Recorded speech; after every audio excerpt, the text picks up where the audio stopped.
All right, good evening, everyone, and welcome to the Area 51 Super Speedway Truck Series here on Green, White, Checkered TV. Maxwell Caldwell here with you in the booth tonight, but alongside me is Boomer Logan from the Sunday Series. And Boomer, me and you have worked together on Thursday nights a season or two ago. Glad to have you back with me, and going to look for some action here tonight. We're kind of not at Daytona or Talladega this time, and as much as I love restrictor plate racing, Boomer, it's nice to see these cars come to a different racetrack, but we're still going to have that draft type racing. But tell us what we're going to see here tonight, because I know you guys on Sunday night, y'all just got back from Atlanta here, so maybe tell me a little about that race and how you think these truckers might handle it tonight. Yeah, man, I am absolutely excited to be back with you, especially on Thursday nights for most of the season, depending how my schedule goes, but should be here. And yeah, I'm so absolutely excited that we're doing something different. Obviously the newly repaved Atlanta Super Speedway, as I would call it, is, there's a lot of back and forth on whether you like it or you hate it, but it's definitely producing a very unique style of racing, which so far has been entertaining to watch. Obviously, we had a great race on Sunday night where we saw Gabe Butler take the win, and he's actually, I believe, looking to go 3 wins in a row if he wins here tonight. So that would be last Thursday night, this past Sunday night, and this week. So he's trying to go 3 in a row in that number 88 machine, but it's going to be fun. They learned so much about the track on Sunday night as far as tire wear. Like, that was something that I did not expect at all to see at this track, but you've got such high corner speeds at such a tight radius cornered track versus, Daytona and Talladega that have the big, huge, long sweeping corners. So there's a lot more corner speed. There's a lot more, wear on the tire, force on the tire as you're going through these corners at such high speeds. So you're definitely going to be watching those guys to be making sure that their tire wear is good, more so than the fuel mileage tonight. Absolutely, and the name of the game in the Super Speedway Truck Series here has always been pit strategy, and I think tonight there's going to be no exception to that. I know me and you, Boomer, were talking kind of off camera here, and on Monday nights, the league I run in, we've been to this Atlanta racetrack a couple of times, kind of my first experiences, and they're in the next-gen cars, and yeah, tire wear definitely a thing after about, when you're on a full fuel load, about 15 or so laps, you'll really start to feel it. And these drivers could start slipping and sliding around if they're not too careful. So what do you think the challenge is going to be tonight? Is it going to be to go fast right from the start and hope track position's what you have? Or do you think managing tires is going to be what helps you to pass these cars and ultimately get the win here tonight? What do you think that winning strategy might be, Boomer? Yeah, we'll see. I know in the next gen series, and I actually had a chance to race those myself not too long ago here, but they don't have a ton of, or they have a lot more power, obviously, than the truck cars or the truck series trucks do. So I don't expect them to have to lift as much as you do with the next gen Cup series. And the corners here, but they're definitely going to have to play with it. I mean, we saw Gabe Butler and some of his teammates absolutely crush it on the strategy. They took 4 tires every single time they stopped, and by the end of the race, they had a 16-point gap over the rest of the field. So I think that is extremely clear that just saving your tires is going to hopefully get you in a position. Now, with the trucks, there's a little bit less power here, and there's a little bit, obviously, the downforce plays a little bit different on the trucks. Obviously, they got that huge rear deck lid or tonneau cover, whatever you want to call it. So we're going to have to see if they don't have to manage them as much, but I'm sure it's still going to come into play. Absolutely going to come into play for sure here tonight, and we are just a couple seconds away from qualifying wrapping up. The checkered flag coming out for that now, and here in just a moment we'll see these cars line up on the grid, and with that it's going to be time to go through your starting order here. So as cars are trying to line up, see if we can get a good camera view here of them. Let's take a look at that starting grid here tonight. On the pole is not a Team Bootknocker driver. Look at that, the 14 of Vicente Guerrero. First time at a track other than Daytona or Talladega, grabbing that pole position here tonight, and an exclusive bonus point toward that championship. Gabe Butler trying to pick up where he left off there in second. Winner last week of the first race, and here tonight trying to see if he can make it 2 in a row and 3 overall if you count the Sunday nights. Right there, teammate Kevin Freeze in third with Seth Groover there in fourth. Kind of an independent driver, but he likes to work with the Team Bootknucker guys a lot to at least draft till the end. So definitely some speed in that top 4. Fifth place, Joshua Hanner there in the 6th. Richard Sanchez in the 510 is in the 6th spot. Brad Slagle in 7th. Eric Laurie for Team Bootknocker there in the 8th spot. Matt Wagner in the field here tonight. You guys all know Matt. He is in the 9th position. And rounding out that top 10, and I always mispronounce this, so Michael, catch me sometime and tell me how to pronounce it, but it's Michael Malox, or I don't know, Boomer. That one gets me. 11th place. Maybe, yeah. Yeah, it's an awesome name, but just very interesting. Jimmy Crow Jr. there in the 11th spot. Carl Henderson in 12th. Moving right along. And 13th is Josh Laston. 14th, Timmy Reed. Rounding out the top 15 is Ryan Decker with Brandon Briggs there in the 16th spot. Robert Jordan in the 74 in the 17th position. Randy Switzer there in the 18th spot. Chris Oliver in 19th. And Jessica Childs rounds out that top 20. And in the field tonight, broadcaster last week, racer this week, Gaio Brooks in the 71 in the 21st spot. Gary Winters in 22nd. Bud Steele in 23rd. And rounding out our field tonight is Bob Fitzgerald in the 24th spot. So, as we get ready to go here, Boomer, last minute thoughts before we take the green. What are you expecting? And really what I want to know is after Sunday, how many cautions do we expect to see at this speedway? Now, we had a smaller field on Sunday night, but we went caution-free the entire race. So it'll be interesting to see how that plays out here tonight. Definitely going to be interesting for sure. It went by really quick. Obviously, 75 laps, our normal scheduled distance, is a lot faster here at a 1.5 mile versus the 2.5 and 2.6 miles at Daytona and Talladega. So I'm absolutely excited. Strapped in, pull them belts tight. Let's go. Let's do it. Absolutely. The pace lap doesn't take near as long here at Atlanta. Cars are getting ready to come through turn 4 now. The pace truck's going to pull off. And, folks, we had some technical issues last week with replays. We think we got them fixed, but if we still have issues, please bear with us. But the pace truck is in, and it's time to go green here at the Atlanta Motor Speedway. The Area 51 Super Speedway Truck Series is green from Atlanta. Vicente Guerrero leading from the pole with a big push from Kevin Freeze, but Gabe Butler and Seth Groover on the outside going to see if they can make that second groove work early on.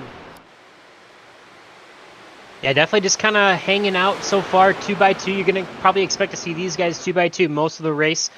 Fun fact, this track is exactly as wide as Daytona is. Obviously, with the corners being a little bit tighter, it's a lot harder to go 3 wide here than it is at Daytona. But there is a very, very, very wide front stretch that you see there as the number 14 leads a lap there. Definitely a lot of opportunities to try and make passes and get runs down that front stretch and down the back stretch. But these corners are really tight, even if it is the same width as Daytona. Absolutely. And a big wiggle from Gabe Butler down into teammate Kevin Freeze. That was almost our first yellow, but a great save there by the 88. But Boomer, maybe that's a perfect segue into what I wanted to talk about. This track's going to have a lot of handling here tonight, and you already see a lot of these trucks snaking around, and even some of the damage there on that 25 truck. So what are these guys going to be fighting there in that second groove, trying to get the run? I mean, honestly, just trying to stay lined up and be patient. Obviously, as the tires wear, you're actually going to start to drift up, and you're going to probably have to lift a little bit. I mentioned not maybe as much as the trucks as we did in the Next Gen series, but I guarantee they're going to get to a point where they're going to have enough tire wear that they cannot go full throttle all the way around the track. And because of that, you really have to pay attention. You still have to focus on hitting the corner. You don't have to lift a lot, but you have to lift enough just to not, run up and hang wide and get into either the wall or the guy that's on the outside of you if you're on the inside lane. Absolutely. And Boomer, back when me and you were running this together, we seem to have saw this battle here a lot. These two up front, as Gabe Butler does clear that 14, but the battle between Vicente Guerrero and Gabe Butler seems to be every race we witness. Those two going at it toward the end, but right here at the beginning, we're not used to seeing Vicente up here. So, no, he's still searching for a win here in these Super Speedway Truck Series. But Gabe Butler trying to pick up where he left off. And, you know, these guys get along and they race well, but it's definitely a rivalry. And I know last season we saw some issues with the 14 and the 25 actually kind of getting in a couple fender benders toward the end of some races. What do you think the aggression level is like right here at the start of the race with these two up front already? Because you know as well as I do, Vicente does not like riding in second. Definitely. I mean, these guys are definitely trying to feel it out. You know, I don't see a lot of aggression so far. If there is, it's it's not purposeful.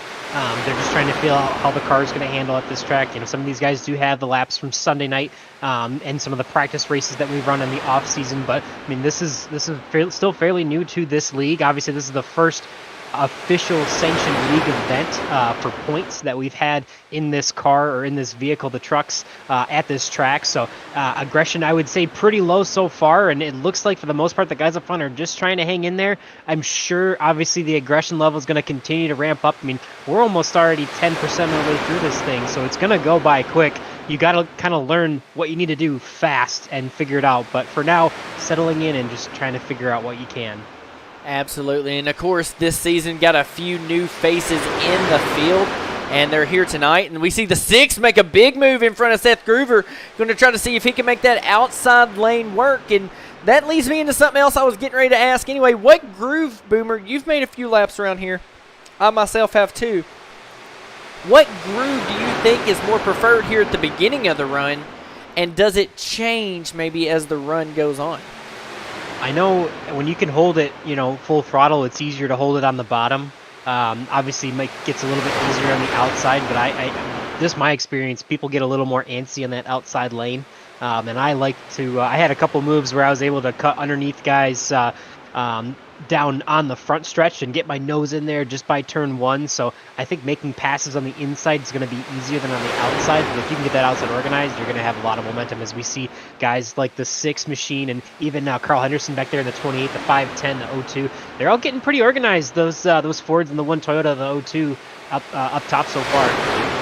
Absolutely. We see that Joshua Hanner trying to make a liar out of us both. As you were talking about the bottom being preferred, he was trucking by those 3 trucks to try to take the lead, and he's got a big pusher there in Seth Groover behind him. We both know how Seth is. He is one fast trucker here, and he always finds himself up front, but maybe sometimes a little too aggressive, but we'll see how the night plays out with the 6. Definitely trying to battle for that lead here in turns 3 and 4, and the aggression, I think, is actually starting to ramp up here as we come to complete lap 10. Yeah, definitely starting a little bit there. Definitely, I mean, they got a great push. Obviously, Seth's very iconic for being the guy that wants to be on that outside lane and always is up there trying to make that work. He's definitely giving Josh everything he can to push him to the front, and I mean, it's definitely showing. You can see how much of a gap they've pulled. They've almost cleared both of them, ahead of Gabe Butler. They're leading that inside lane going into turn 3 in the backstretch as the 88 now pulls ahead, or pulls even at least. But definitely going to be a give and take, and you really want someone behind you that can push as hard as they can. As you see, the 510's going to jump down behind the 14. He's going to say goodbye, and he's going to try and take that inside lane. Absolutely, trying to get there in front of teammate Kevin Freeze, trying to work together here in that bottom lane, but that top lane not giving up. And one thing to point out too, it's early in the season, but we do have to talk championship throughout this 12-race season, and definitely got some guys showing they can be contenders. This 6 is a new guy to the league, Joshua here, and let me tell you, he was running top 5 with these boys at Team Bootknocker all race long last week. Off the top of my head, cannot remember where he finished with all the chaos on the last couple of laps, but definitely running strong and showing it again here at a completely different track. So Team Bootknocker, this might be the season that they really, I don't want to say struggle, but they're going to have some guys really contending with them. They're going to have some guys running up here, and we may have more parity this season, Boomer, than I think we've had in any previous season. Yeah, I think the new tracks are definitely going to lend themselves to that. Obviously, we've also got the iRacing Super Speedway coming up in 2 more weeks, which if we were excited for this, I mean, my nostalgia in childhood for the iRacing Super Speedway is going to be through the roof, and I cannot wait to get there. But it's new. It's not as predictable. Obviously, we had 2 seasons ago when I ran the league here, or ran the show here, we had a lot of different stuff. You and I saw where there were so many different races that played out so many different ways, even with that predictability of knowing you're going to be either at Daytona or Talladega each week. Now that blows up even more. There's so many new things to this track and to iRacing Super Speedway that you've only got 3 chances to try and do well. There. 0-2 in the wall there. Yep. Man, Absolutely. trying too hard on the outside. So that's what worries me about that outside lane. It can jump out and bite you. It looks like he's still up again. He's got a lot of issues there with that truck. Don't know what exactly is going on, but he was in the wall 3 or 4 times here. And let's look at that truck. And yeah, some right front fender damage. We talked about that aggression level and knowing Seth is a really fast driver, but all that aggression kind of lended himself to falling all the way to the back of this field. And Boomer, I was just getting ready to bring up maybe the handling issues these trucks are going to start facing as we were on lap 15, but now to lap 16 we see the issues already arising here, getting loose and getting into that wall.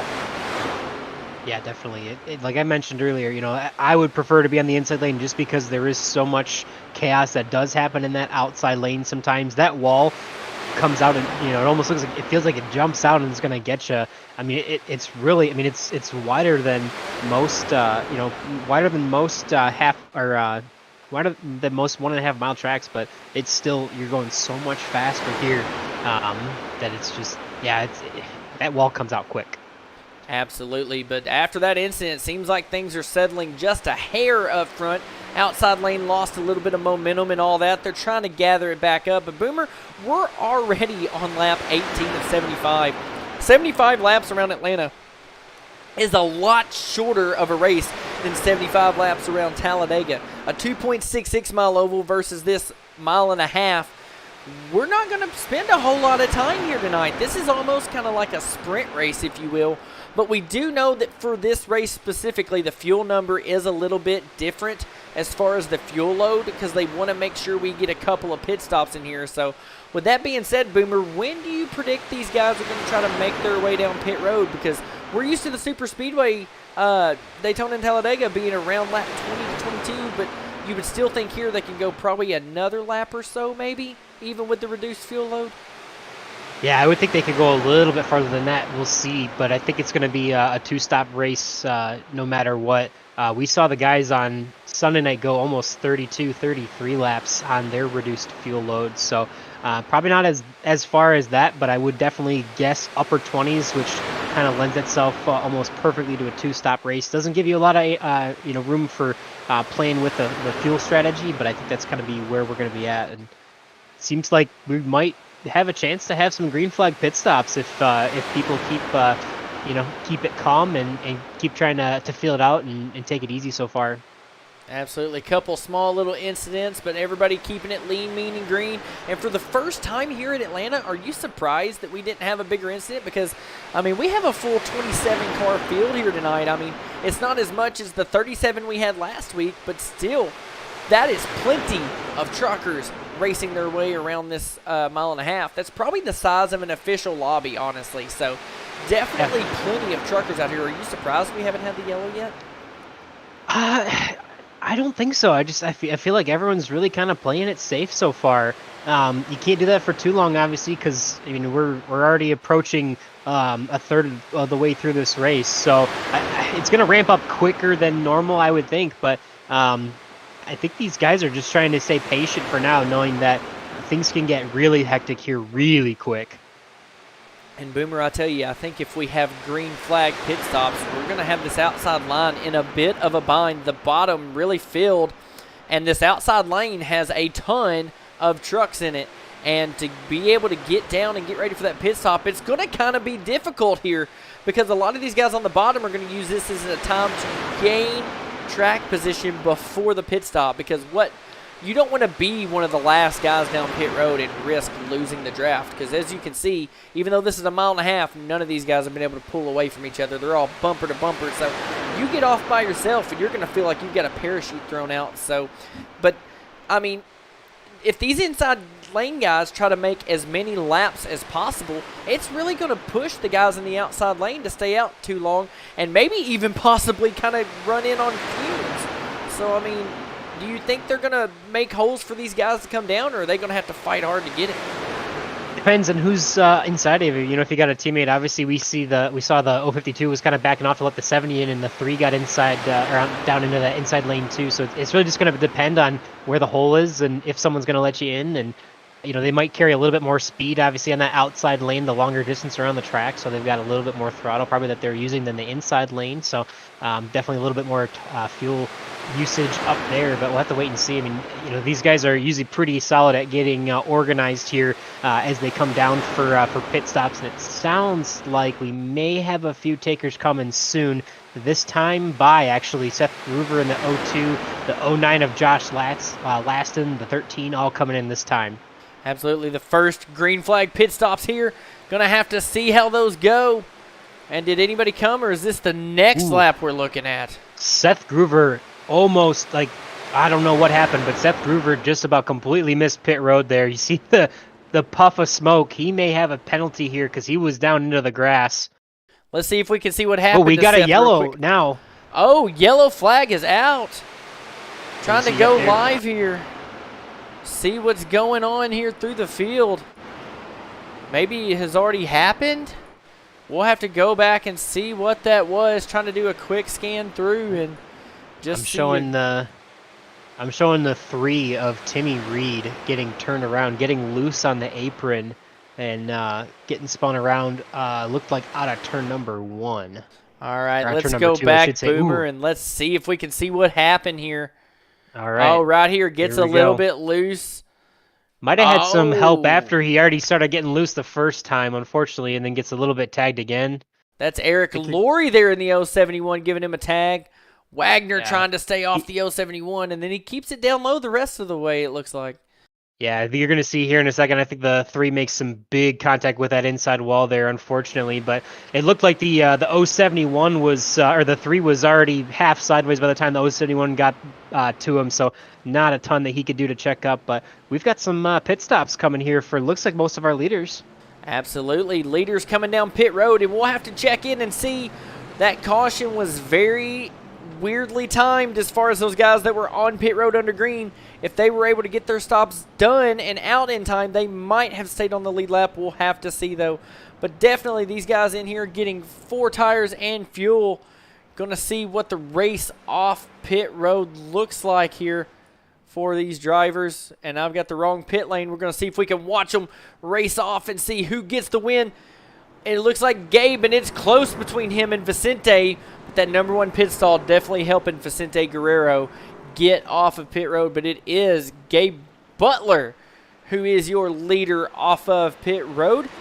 And we're going to kind of let these guys catch up to the pace car here and see how this cycles everybody around. And these couple guys that are out, maybe they had already pitted and they're just kind of waving around. They were the ones who pitted under green, so they're trapped a lap down right now, but it looks like the 09 and the 13 should be able to get a free wave around because everyone in the field did pit. As it looks like the 02 might have been the lucky dog there. I'm not sure what position he was in, but so definitely. It looks like the 09 and the 13 are definitely going to get a wave around, though, I think. A natural wave around. Definitely looks like that for sure. So gonna see what the pace truck says here. If they keep the lights on, we're gonna go for a quick break, but if the lights turn off, we'll stay here with you and try to reset best that we can. So let's see what we can see here. Lights are off. Yep. Trying to get the wave around for the 09 and the 02, actually, it looks like. So they'll be back on the lead lap. And it looks like the 13 is not going to get the wave around. So we'll see what happened there. Not sure, but... Absolutely. So these guys are waving around here, seeing if they can get back on that lead lap. So restacking it here for you. Gabe Butler in the lead. Vicente Guerrero there in second. Joshua Hanner in third. Richard Sanchez fourth. Carl Henderson fifth. And got Ryan Decker there in 6th, Jessica Child 7th, Guile Brooks up 13 spots along with Jessica there in the 8th spot, Brad Slagle 9th, and Matt Wagner rounding out the top 10. And really quick, while we've got a moment over in our chat, we see Karen Groover is rooting for Seth Yoshi Groover. Yeah, Karen, we love seeing that Yoshi paint back on that truck. That's what he was running when I was racing with him out here in the field. So it's kind of like a little bit of a throwback here for a couple of seasons ago, and love it. So it's looking really good. And she also says she's loving watching all these good racers, and they are putting on one heck of a show for us. So Pace Trucks getting ready to pull in here off of turn 4. The field is in the hands of Gabe Butler, and he can go anywhere he chooses. And this track might have a little strategy, and he's going to take the green right there past the restart zone, waiting for that green flag. And he is going to lead them down into turn 1 as we get this race back under green.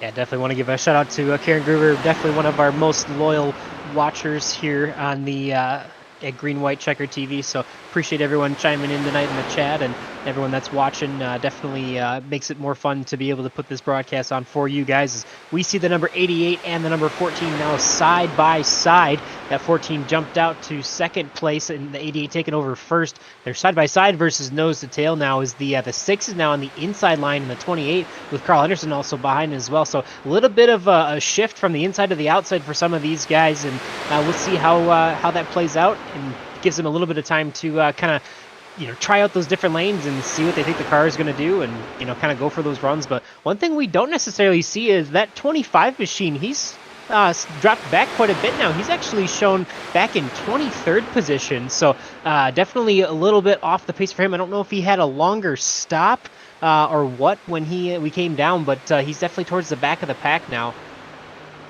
Definitely our defending series champion running there toward the back. Maybe there's and right here toward the back right in front is of a them, big yellow incident, and we're gonna see it. Do they keep it green? I believe they do. Oh man, that wow. could have been a yellow, but Randy involved there in the 78, and Kevin just trying to get around them. But what a big incident. You see Randy trying to just pull out of harm's way, and looks like he might be trying to say that he's done for the evening maybe. He's going awfully slow down there on that apron trying to get to pit road. Maybe he can just get this damage fixed and get back out here, but it looks like he may be trying to pull. No, he's going to go ahead and come on into his pit box. So back to the action as we stay green, but definitely an interesting ordeal there, Boomer. A couple of close incidents here tonight. Oh, for sure. It's so tough. I mean, if everyone gets going and rolling good like that, no one really ever spun out. Obviously, there's a lot of contact made, but everyone was kind of going straight. And sometimes it's a tough judgment call that you don't want to make. You don't want to always throw the yellow as an admin, and you kind of rely more on iRacing to throw those. And that's not an incident where ice racing would ever throw a caution if everyone stays straight and pointed in the right direction. So definitely not a fun call to make, but I definitely think the admins did the right thing, just letting it play out. Absolutely, for sure. And when we were away, it doesn't look like much changed up front. But what we did see is off here toward the back a little bit, we start seeing some big separation. Here's the end of our lead pack.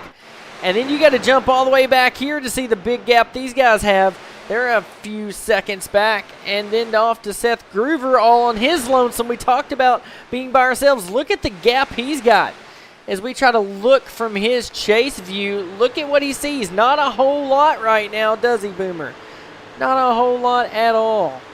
No, and it was weird. The last time by, he was actually running on pace with the leaders, and everyone in the mid-pack between the big pack was actually faster. But this time by, we do see Seth runs a 31.26, and the leaders are running 30.8. So he's definitely going to have to find some drafting help. He might have to fall back to that group of Kevin Freese, Rudy Dodden, Timmy Reed, and Gary Winters, who are about a second and a half behind him, just to try and get something going again. But definitely kind of stuck out in no man's land, unfortunately, for the O2. But there's still a pretty decent-sized pack of cars up in the front. Looks like we got 13 cars in that lead pack, still being led by the 14 of Vicente Guerrero, with Gabe Butler to his inside.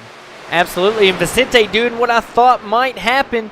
Gabe Butler pulled this move on Vicente early in the race, and Vicente's trying to put it back on him while the tires are fresh, trying to make big moves on the outside, but there's a big push on the bottom that gets Gabe Butler back clear. And like I said, these two are friendly rivals, not teammates. They're going to race each other hard, and sometimes Vicente's been known to get a little bit on the aggressive side, so definitely not going to back down, but the runs you can get here off turn 2 on the high side are pretty big. And as the tires wear, I'm not going to lie, Boomer, I kind of like, even in 3 and 4, being on that outside lane and getting closer to that wall to where you can get some big runs off and carry that momentum.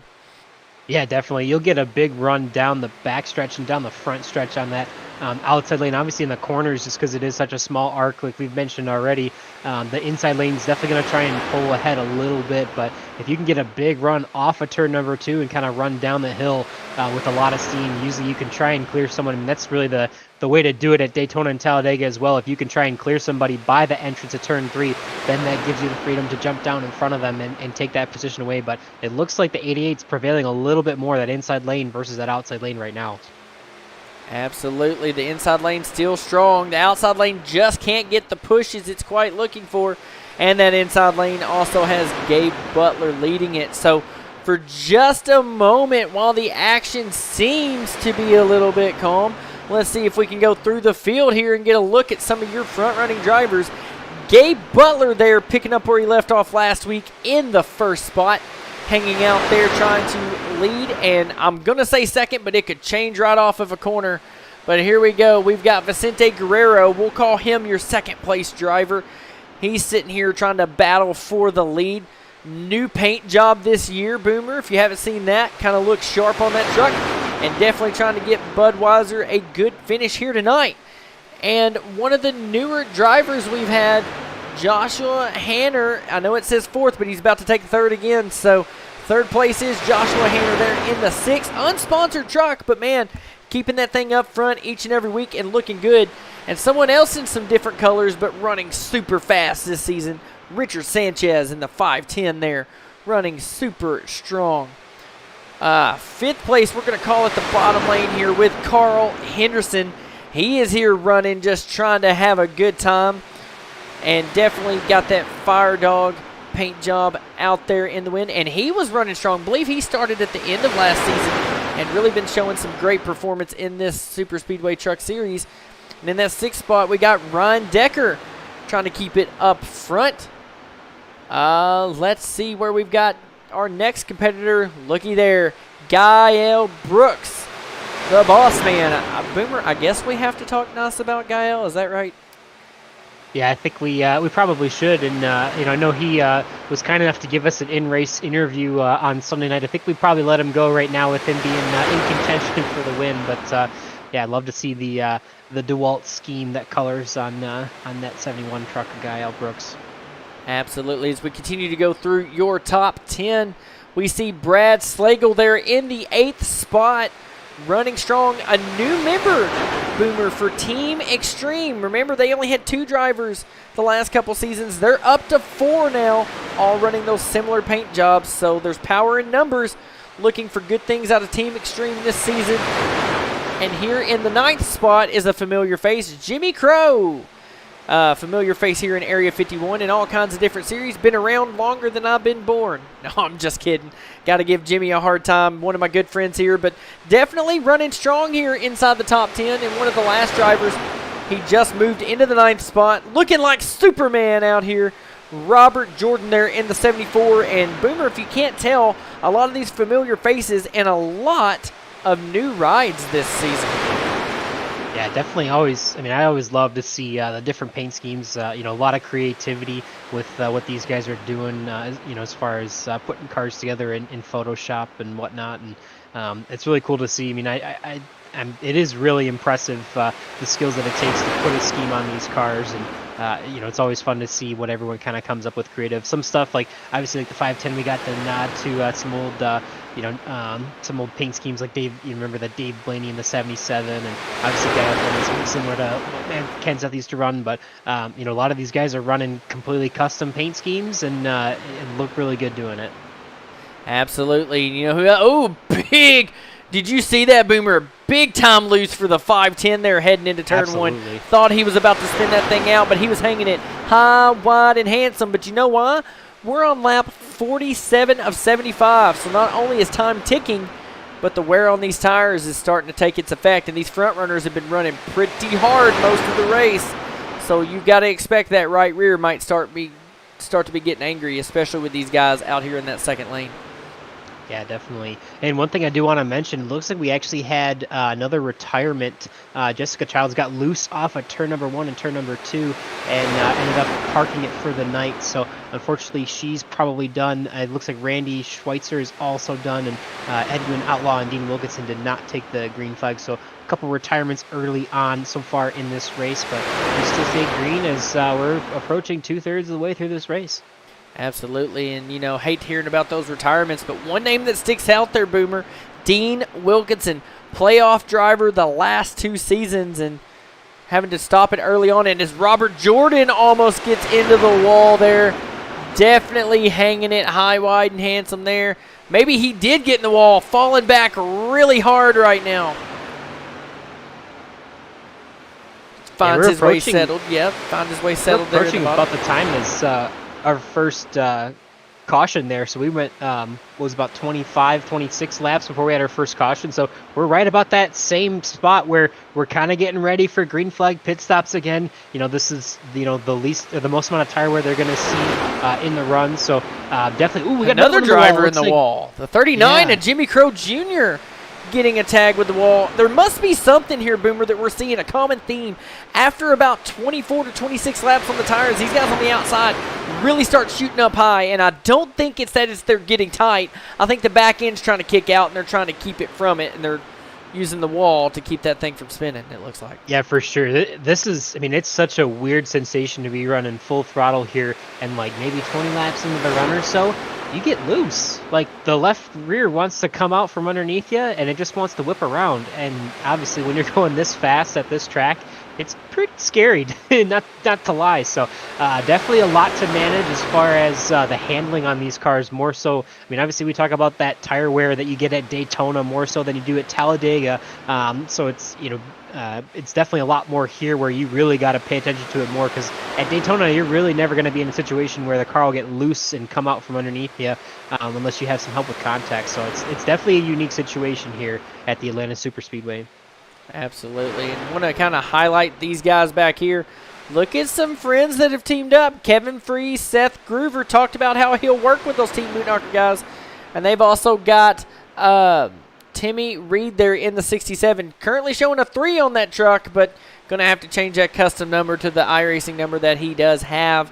League admins will look at that just for our broadcasting purposes so that we don't say the wrong number and throw somebody under the bus by accident. But definitely this pack of 3 trucks, we've seen it before, Boomer, where 3 trucks can be faster than an entire pack, and they are slowly but surely gaining time up on this front gap.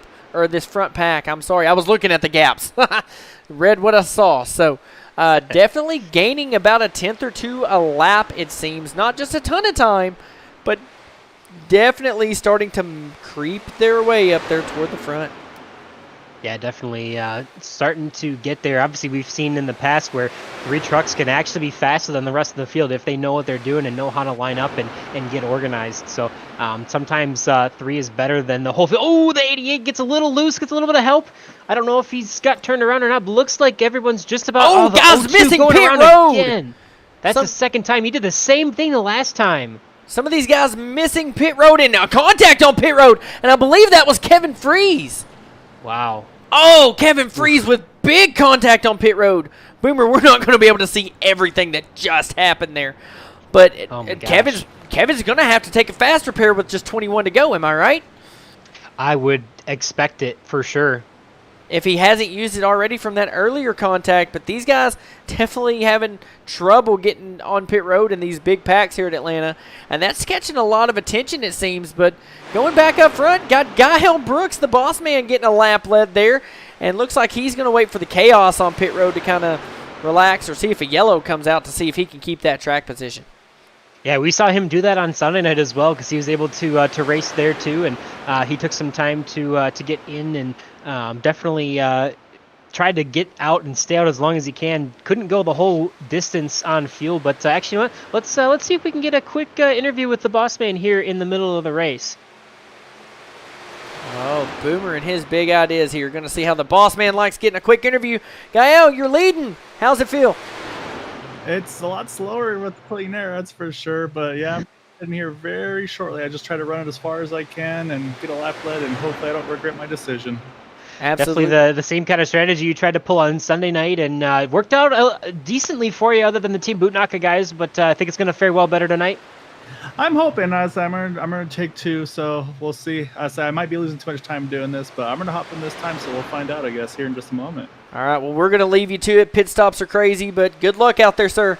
That was Gael Brooks, boss man for Green White Checker TV, and I guess I can say Area 51, kind of helping his dad take the reins here.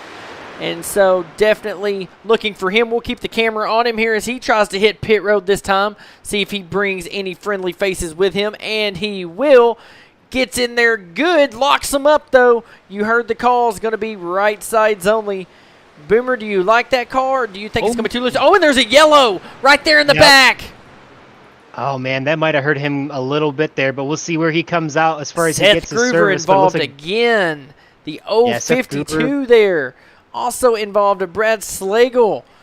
Oh, it actually looks like the 08 started spinning first, and then the 6 and the 052 got contact trying to avoid it, and thinking that Seth might have just been an innocent bystander. Not sure, but we'll have to look at see what we can see from the replay. Let's see if we can go back there to it. Oh, yep, catching him mid-drift here. Yeah. Gonna see And you what see happens. Oh, in contact 06. above him. Yep, the 06 and the 052. Oh, yeah, that's when they got together. So, oh man, he's gonna hit the wall pretty good there, unfortunately. Gonna hit that wall pretty good. Gonna see what happens as the rest. Seth trying to avoid and just trying to predict where he's gonna go, but what goes up must come down. And big hit for Seth. And is Eric Laurie gonna just sneak past? He is. Wow. Big hits for those drivers there. So now that we've seen the yellow, we see some of these guys on pit road, and Gael Brooks, I'm assuming, had already got his stop in and maybe was able to retain the lead? Or I'm confused. I got to see what's going on here with timing and scoring, but maybe all these guys are about to take waiver rounds. Is that what you're seeing on your end, Boomer? I'm actually showing Gael is scored as the leader here. So everyone ahead of him looks like they're going to have to take their service. So I'm not sure. That's what it's showing for me, and I don't know if that's accurate or not. But I'm seeing Gael as the leader right now, which looks a little weird. I mean, obviously, we'd be pulling for it, but I have to see how this one sorts out and see where it ends up. Boomer, if we can, let's pull in Gael Brooks one more time and see if he kind of made this pit stop magic work here. Kind of want to see what's going on here. Gael Brooks, we've got you in the booth one more time, and you're at the back of the field, but you're showing as our race leader. Did you get that pit stop in just in time as that yellow came out? I think I made the commitment cone and all that. I was on pit road, and I think the timing was just perfect. When the caution came out, I did a quick switch, put 4 tires instead of 2 on. And I think we basically got a full field of right here, so you're gonna see a bunch of waiver rounds right now, I have a feeling. And yeah, it's gonna be interesting here as everybody's trying to get sorted. And I think the strategy Boomer mentioned, that it worked well pretty well on Sunday night. Sorry, I think it's going to actually work even better so far here tonight. We'll see if the luck can continue though. So real quick, good luck, man. Yeah, real quick before you go green though, freshest tires, best track position. Do you have what it takes to win this thing? As long as I have some friends around me, we'll see. So we're gonna have some. It's gonna be interesting. We have a lot of lap cars in between us and the leaders, so it's gonna be very intriguing to see kind of who's gonna line up where. Say Brandon was working really well with me now, but he's going to be able to be on the outside here. So, yeah, we'll see. It's going to be intriguing. All right, well, we'll let you get back to your race there, Gael, for sure. And we'll try to catch you here at the end. Sorry about that, Boomer. I just knew they're coming into turns 3 and 4 now, and we've got to reset this field for you. Guile Brooks is your leader. Brandon Briggs in second. Matt Wagner, though, going to be behind him in there in the 3rd spot. Vicente Guerrero 4th. Ryan Decker 5th. Richard Sanchez 6th. Gabe Butler 7th. And a lot of these guys going to be behind some of this traffic here with the wave rounds and everything. Guile's sitting in a pretty good spot, wouldn't you say, Boomer? I would think so. I mean, like you mentioned, he's got the freshest tires, and yeah, there's a lot of lap cars in between here, so we're gonna have to see how this goes. Everybody is single file that did take the wave around, so I think that's gonna bode well for Gael. As we're gonna get 14 laps to go here at the stripe. Green flag underway for the boss man. 63 of Brandon Briggs to his outside. A lot of names that we haven't seen at the front of this field, other than maybe the 14 of Vicente Guerrero. So shaking it up here a little bit with that late race caution. Absolutely. And Seth Gruber trying to work his way through in some incidents here tonight. Gets to the bottom lane. But a lot of guys trying to keep up with timing and scoring. Got a lot of guys here a lap down that are up here in the front of this field. Oh, and big hit. Big hit there in the back. Trying to catch who that is. Big incidents here. That's going to bring out yet another yellow. Wow. Yeah, 510 of Richard Sanchez. Very early on to see some incidents like that. Not even up to full speed yet. Guile Brooks got to be loving this at least a little bit. The lap cars aren't going to be a buffer. But, man, caution laps is going to just tick away and get him closer and closer to a checkered flag here tonight. But, as per usual, let's see if we can go back and see what brought this yellow out. Going to ride on board with the 510 here and see what we can see going on. Oh, the 14. Let's rewind that just a moment there, Boomer. And I think we're going to see a lot here. So, let's go. We're going to let's see look at an innocent Vicente bystander here in the 510 here, but we'll see. Let's see if we can watch this at quarter speed. The 08 or the 80 is up there.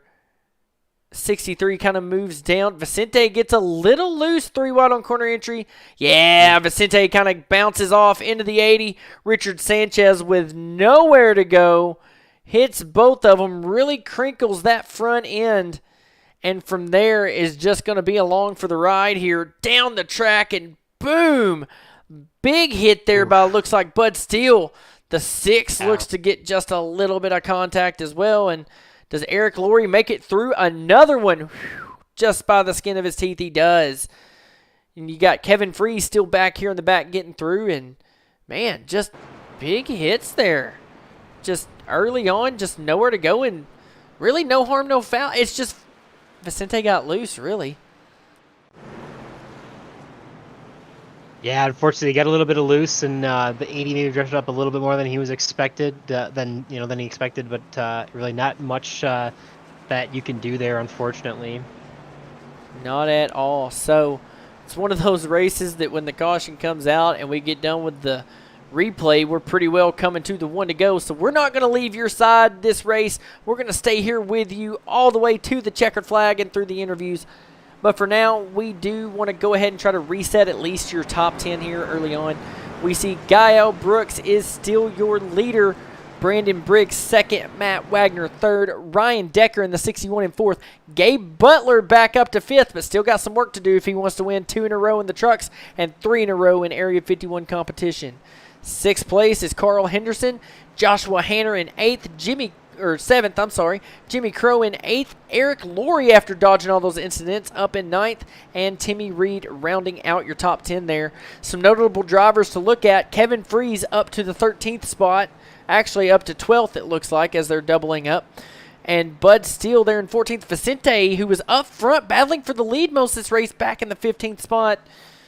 This race really not boding well for the over-aggressive guys. And the ones we saw hanging out mid to back of the pack are sitting here leading this thing, Boomer.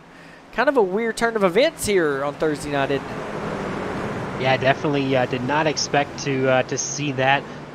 We kind of had that shakeup with that last caution, the previous caution of the field where, Guile Brooks and Brandon Briggs, who had pitted at the literal perfect time, were able to take that lead over first and second place over, and we'll see. Hopefully for them it bodes well. If there's a lot of yellows, I think that they may be able to kind of take it easy into the finish here as we click off a lot of laps under caution late here.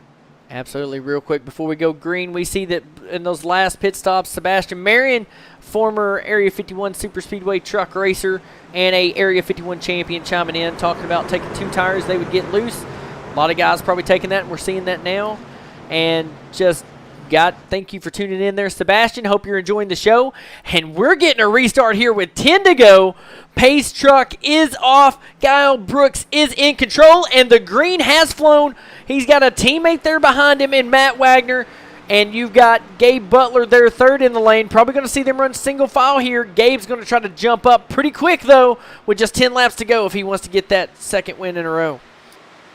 Yeah, we'll see. It looks like the 11 is going to try and hang it to the outside. He's definitely not a guy who is willing to be your friend whatsoever. That 11, he's kind of all for himself in just about every race he races in. So he's going to try and get that win however he can. But looks like the 71 now has the 88 machine pushing him. And actually the 88 is going to try and jump to the outside, leaving guy. Oh, big wreck! Oh, the 11, the 071. Wow, it's going to take out most of the field here, it looks like. Wow. What my a wreck. goodness. I'd caught it, and before I could click to the driver, it was already over. What a wreck. And I believe Kyle Brooks still hung on to the lead there, so that's going to be good for him. Gabe Butler going to have to try one more time, but man, let's see if my replays allow me to see that 071 since he did kind of fester out there for a minute. Let's see if we can catch that wreck. Boomer, your race Sunday night went caution-free. This one, not so much. We had a lot of big hits here. Yeah, definitely. Man, hard to see where this all kind of got started, but I think it was with Matt Wagner, and we're going to see if that was the case. Yeah. We're going to see. Oh, Eric Laurie just moves up into Matt, and look at these big hits. The 6 having a strong run all night into Carl. Kevin Free's going to get a taste of that. A lot of guys stacking up, and look at Wagner just going barrel rolling here. Oh, enough to where he kind of blinks out there from how bad he was wrecking. A lot of these guys taking some big hits. Like I said, it looked like this wreck caused a lot of kind of blinking there for the moment. Yeah, that's definitely, I would say, a mistake, unfortunately, by the 071 there. Just kind of came up and really didn't have the space to do it, unfortunately. But I think that's going to end a lot of guys' nights. It looks like the 11 is sitting on pit road. Looks like the 071 is also sitting on pit road and or towing. The 13 of Chris Oliver has got a ton of steam coming out of that hood. Definitely going to do it for quite a bit of guys tonight. Absolutely there. Tough run for Chris Oliver. The 28 there, we see him coming down just now, able to get that thing to its pit stall. Oh, and he did have a fast repair, so he is going to be in plenty of shape. Great time to save it, but now he's in the back with just a handful of laps remaining. It's going to be an interesting bout there for the win. But speaking of going for the win, let's try to stack this up for you here before they get that one to go. Kyle Brooks there in the first position. Going to try to hold on for just a handful of laps. See if he can get a truck win here tonight. Gabe Butler, though, is who he's going to have to fend off, and that's a guy that wins more of these than I've ever seen of any iRacer ever. Definitely a tough battler. Michael avoiding all the trouble there for Team Extreme. He's going to be there in the third position. Brandon Briggs been helping Kyle Brooks most of the night. He finds himself in fourth. Maybe he can help that 71 get a strong run. And Bud Steele up 18 positions there in the fifth spot. But right now, your biggest mover, Kyle Brooks, plus 20 from where he started. So from the back to the front for that 71. Vicente, we talked about him losing a lot of track position. Look at him back in the hunt here in sixth. You know, he wants to get after Gabe Butler and not lose any more points to him. Timmy Reed going to be there in seventh. Robert Jordan, eighth. Richard Sanchez goes for a wild ride. And do you want to explain to me how he is in the ninth spot? And Josh last in there in 10th. But how does that 510 still have a truck out here after the big hit he just took and be in the top 10? I'm thinking that he had a fast repair saved, which honestly is there's a lot of strategy in that. If you can manage to save your fast repair till now, you're in a really good spot. You know, obviously there's, you know, it's tough to want to, you know, to want to, or to have to take it but sometimes you got to gamble. You may end up going the whole race without taking it because you don't want to repair a little bit of damage, but or you may have to burn it early and and get knocked out early. So we'll see. It's definitely a lot of strategy to have to deal with to have one of those fast repairs in this league. Absolutely, and as we see from our tower camera here, Kyle Brooks primed and ready to try to go for this race win. The 88, though, he's normally best when he's got teammates, and there are none in his vicinity whatsoever. And a lot of guys really respect running with Kyle Brooks, and they see Gabe win all the time. Do you think Gabe has help, or do they all leave him out to dry here? Yeah, we'll have to wait and see as they check up a little bit there before the pace truck gets off. But Kyle's going to lead him under green. He has control, and hopefully we'll see him get pushed to the win here. It's not a green-white checkered, but it is 5 laps to go. Green flag is out here at Atlanta Motor Speedway. Kyle Brooks in the lead. Gabe Butler second. The outside lane getting a lot of momentum, but Gabe moves back to the bottom, leaving Brandon Briggs up there to see if he can get a push from Vicente. And I see big momentum coming their way, but will Gabe Butler be able to block it? Side by side, here they go, off into turn 3. Vicente left all on his own. Brandon Briggs gets in line there in third, looking for the solid finish, but this outside lane's going to have to form sooner rather than later. Brandon looking but not going to make the move as Gabe Butler keeps peeking to the outside, but just can't do anything at the current moment. Oh, contact in the back. 74, yeah. Big contact. We're 3 wide, and now they're all up in the wall. 74 wall riding in front of, I don't know who that is, but man, that's a lot of contact there. Unfortunately, we stay green for now. If you jump back to the front of this league, we still have the 71. There really isn't an outside lane, but for sure that 88 is going to try and make a move wherever he can. Guile's going to have a mirror full of that Guinness Chevrolet as he tries to win this race and bring it home. But I think it's just down to pretty much the 71, the 88, or the 63 at this point with so few laps left and that outside lane just not really being connected right now. Oh, but it's forming right now. Do you see who's pushing that 14? It is the best pusher in the league, Kevin Freeze, and he's got Seth Groover behind him. That is a strong outside lane trying to make moves here with just 2 to go, and I don't think you're going to be able to jump in front of them. Big momentum as they come up, getting ready to make it to Gabe Butler. Gabe's going to make the try here. He is going to move up, but it's going to kill that outside lane. What is Kyle Brooks going to do? He's going to stay on the bottom with Brandon Briggs, and now it's going to be a drag race out of 2 down the back stretch. Gabe Butler with a big head of steam. Him and Vicente both are going to clear, but are they going to be the finishers here at the end?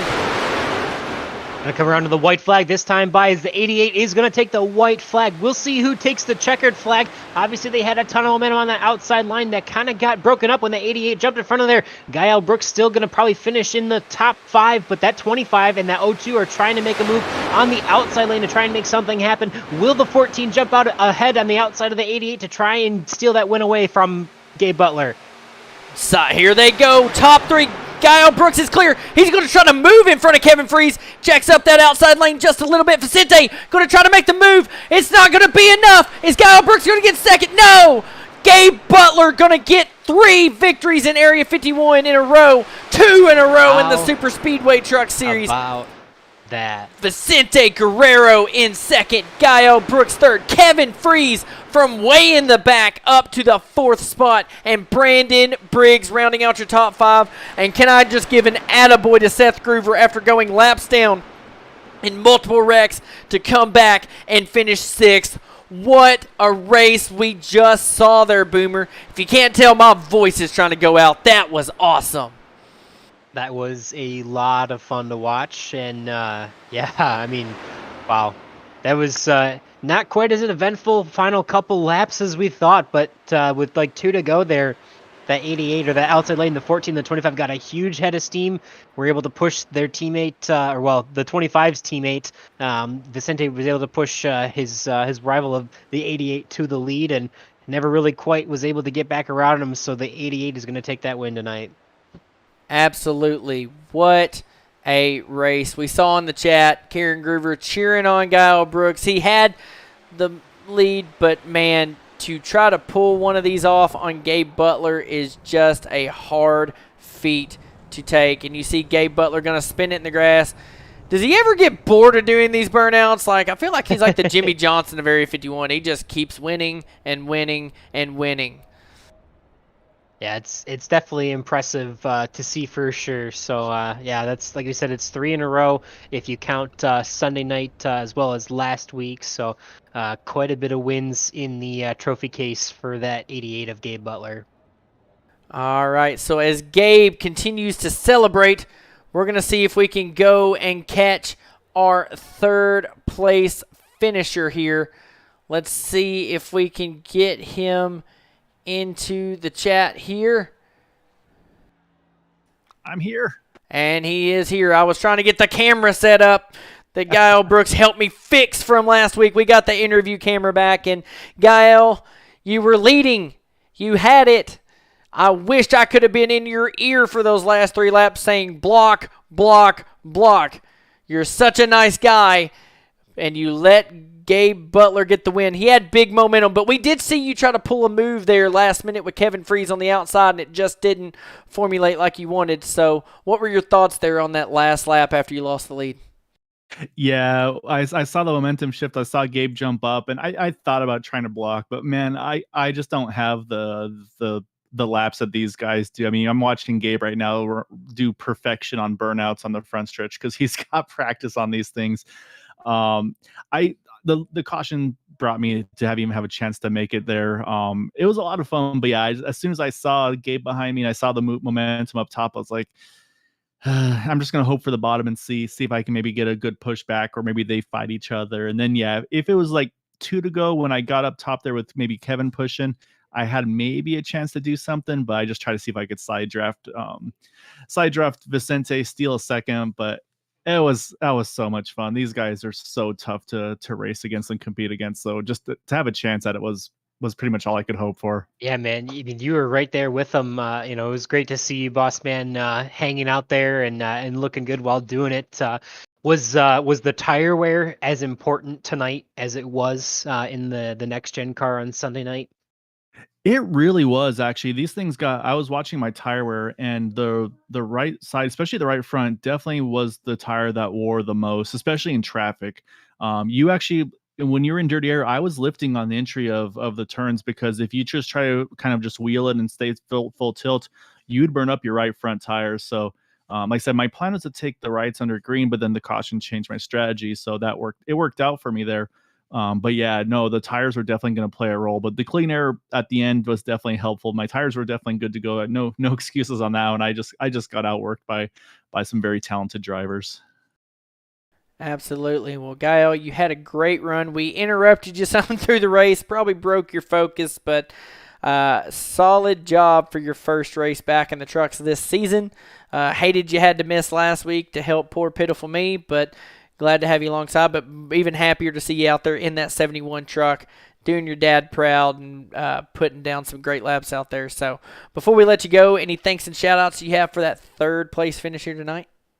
Well, I mean, selfishly, yeah, I gotta thank the best broadcast crew I've got over here. I say now with Maxwell running Thursdays, Boomer running Sunday nights. I'll say I say I'm selfish, but I love what I got with you guys. So really want to thank you, and of course all the admins behind the scenes. Gabe has been doing so much work with the setups and everything to make these things race like they do. It's a lot of fun with these. And then, yeah, obviously a big shout out to my dad. I say not feeling the best today. I say to be able to race tonight, but he'll be back in the truck or car here soon enough. And then, yeah, just all the competitors. It was a lot of fun doing this, and I'll get one of these days. I was hoping the DeWalt truck was gonna steal a little bit of good luck for the Hall of Fame going on tomorrow for Kenseth, being a giant fanboy that I am, but wasn't quite enough. But I definitely gave it my best shot I had. Absolutely. Well, man, congratulations on a third place finish. Go hang out for a minute, celebrate with your team, and me and Boomer will, I'm sure, see you very soon. All right, have fun with the interviews, boys. All right, that was Gael Brooks, your third place finisher. Now it's time to go back and see if we can catch the second place finisher, Vicente Guerrero. Got him up here with us in the booth. Vicente, saw you running up front early on, got that pole position, that bonus point, and was running strong, and then kind of toward the end of the race caught yourself at the back, but Man, what a recovery to get to second place. Tell us about it. Well, that last cycle of pits, went under my pit box and only checked the rights, thinking that it was gonna go green the rest of the way.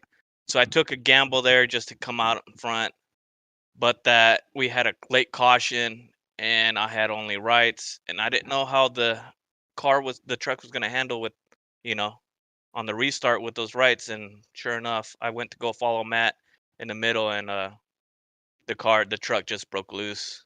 Sorry for whoever got involved. I tried to hang on to it. I was just sandwiched in between.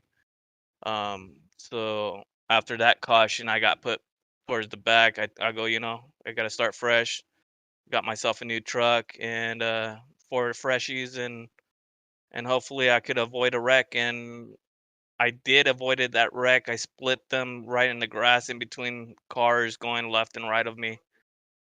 And that last restart, I wanted to get a good start. I did, but I was stuck on the outside. Thank God that Kevin came and helped me push me back up to the front. So I really appreciate that. That was good, hard racing up front with Yeah, those boys. you guys definitely had a big head of steam coming on the outside lane there towards the end of the race. But wanna get your thoughts and your opinions on this Atlanta Super Speedway, as it were. How did you enjoy this first league action at this track here in the trucks? And what do you think? What do you think it's going to be like coming back now that you've raced here once already? I think the track's good. I think everybody was well behaved at the beginning of the race. Gave somebody, people room. The trucks are pretty easy to handle here. Um, it's just that quad oval, it's just the cars. There's people that take different lines. I let my truck kind of float up and down through the quad oval. Other people kind of turn it twice, So there's different racing styles on everybody's, deal. I think you just got to get comfortable with, the people that you're racing with and understand their line and just be patient. The next time, I think, it'll probably be a lot cleaner towards the end. Uh, but either way, bunch of good guys here racing, and Gail, I believe. I think there's a Gail in here. So really appreciate Area 51 having a good league here. Absolutely. So before we let you go, any thanks and shout outs that you have here for the broadcast before we let you go back and celebrate with your team? The floor is yours, Vicente. We're going to let you give any thanks you got. Oh, I want to thank you guys for broadcasting. I can't wait to come and see this back, and the guys up front right here that finished up front, Seth, Brandon. I was racing pretty good with Brandon, Kevin, Gail, and Gabe. Congrats, Gabe. Can't thank enough to my Budweiser machine. I'm actually going to crack open a beer and enjoy this deal. Good deal. All right, sounds good, Vicente. Well, go and enjoy yourself. A hard-earned second place finish, and we'll see you next week at the Talladega Super Speedway. Have a good one. Thanks. All right, that was Vicente Guerrero, your second place finisher there tonight. So now it's time to bring up your race winner. And it is none other than the one, the only, we never, ever, ever talk to him ever, Gabe Butler. Gabe, you were new to winning last week, I said, and I guess you're new again this week? It seems like I talk to you every single week from Victory Lane, but man, you're just so good at this. But here at the Atlanta Super Speedway, had a lot of racing up front there at the start, and then the one caution kind of threw you guys for a loop. Unexpected yellow there that threw Guile Brooks up front and threw you in a lot of traffic. Tell us how you made your way through and got back to the lead there at the end. Just the beneficiary of circumstances, I think. I thought the caution really had us screwed up there a little bit, put me back in the field, but not too bad. So, and then another caution came out, and then I ended up P2, and so I was just going to end up battling Gael there, which is fun, and we were able to bring it home. But just it's a fun track. You got to save your tires even when you're out front, and pitting's tricky.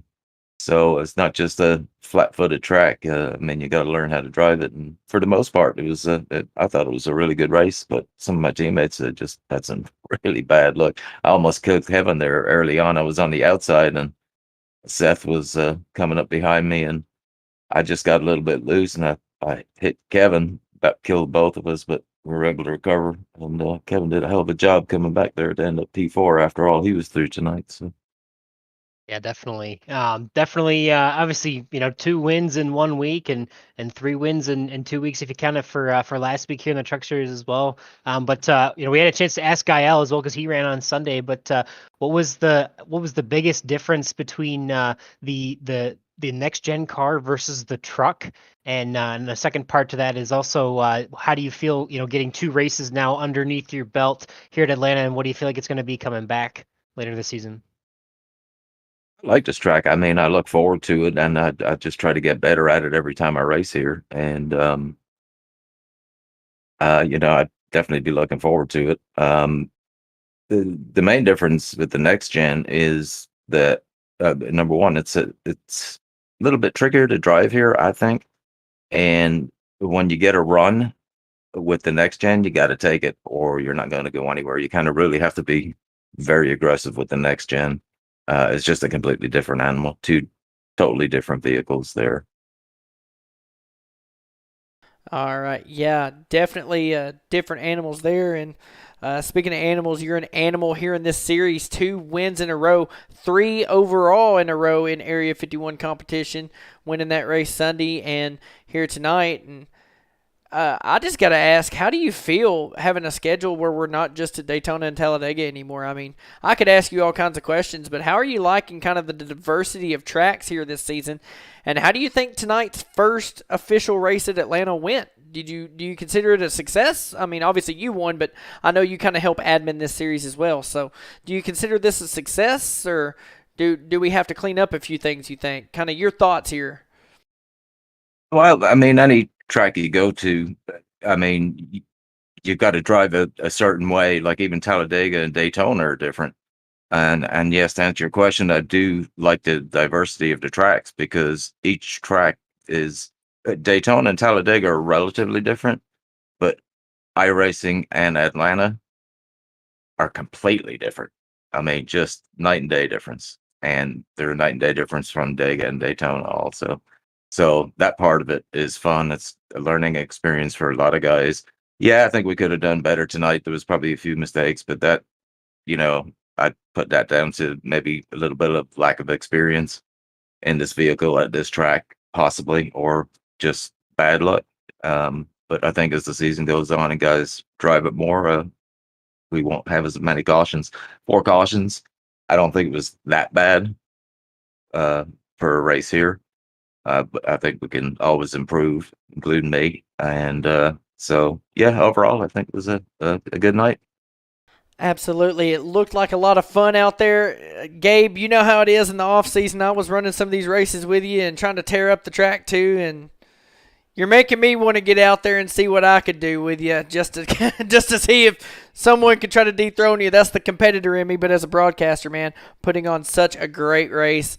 It was a great event, and really the cautions, they seemed fine to me. I mean, they were all racing deals and just wrong places, wrong times, really, and you can ask Boomer. I've kind of started losing my voice a little bit after this one because we were so amped up and hyped up for it. So great race, great win. Going to give you the floor now for any thanks and shout outs you might have for this victory here tonight. Well, a big shout out to you for not racing tonight because I was able to get the win.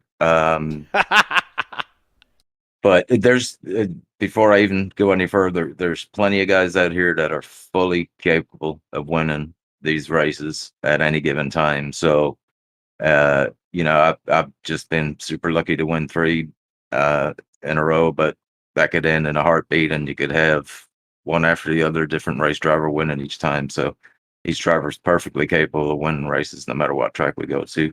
But shout out to Area 51 for trying something different this year. It's awesome. Of course, you guys for doing a fantastic broadcast. Like I said, it's a blast going back and watching these things and listening to you guys and your commentary. And of course, the Boot Knuckle Boys, as usual, you're nothing without your teammates, whether it's pitting, getting you back up to speed, pushing you, helping them. It's just a full team effort. So we totally enjoy that. Well, speaking of them boot knocker boys, why don't you go back there with Kevin and the gang and y'all go celebrate this win here tonight. I know y'all like to have the after race kind of debrief to see what went on, and y'all go have fun, and we'll catch you next week at the Talladega Superspeedway. All right, gentlemen, have a good evening. And that was your race winner, Gabe Butler. So now as we kind of wrap things up here from Atlanta, Boomer, any final thoughts you have on the race here tonight? Maybe something you didn't see Sunday that you saw tonight, and just kind of what do you think of the whole event? We actually had yellows in this one, so it was a lot different of a race here. Yeah, it was. We had a bigger field for sure, and it was a lot of fun.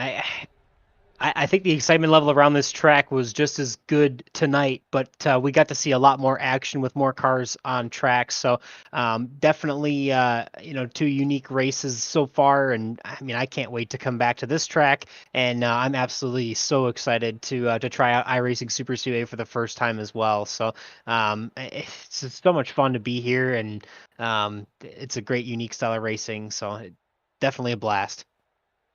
Absolutely. Well, before we go, and before I forget, it would be bad of me to not show off the final results here from the race. Gabe Butler, your winner. Vicente Guerrero there in second. Kyle Brooks third. And Kevin Freeze, defending champion, rounding out the top four. Brandon Briggs, though, with a strong run in fifth. Seth Groover comes home in sixth. Carl Henderson in seventh. Timmy Reed eighth.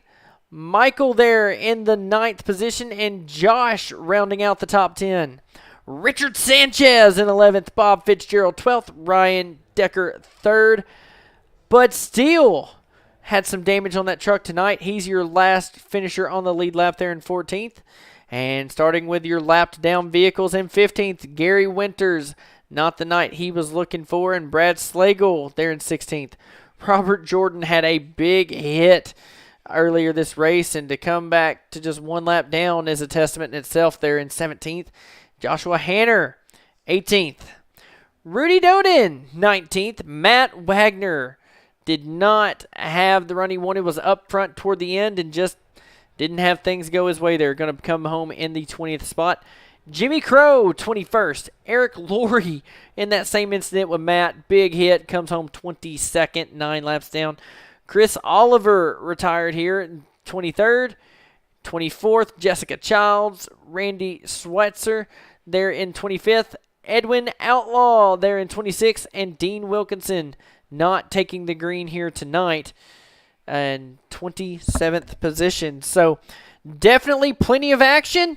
Plenty of things happening here at the track. And Boomer, we go back to a familiar place next week, Talladega. What do we have to expect running 75 laps again at that 2.66 mile oval? What do you expect to see with these truckers, and do you expect to see any surprises, or maybe the same stuff we've seen the past couple seasons with certain contenders just staying up front?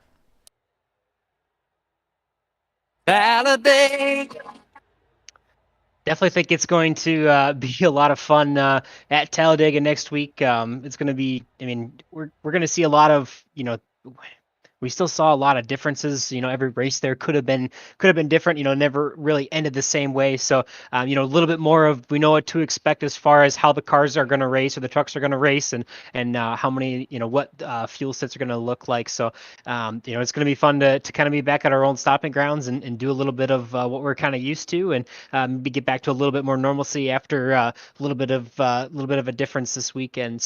Or this week, I should say. So, it's going to be a blast. I mean, obviously still very early in the season, a lot that can still happen, and we'll be here for sure to catch up and stay tuned to all the action.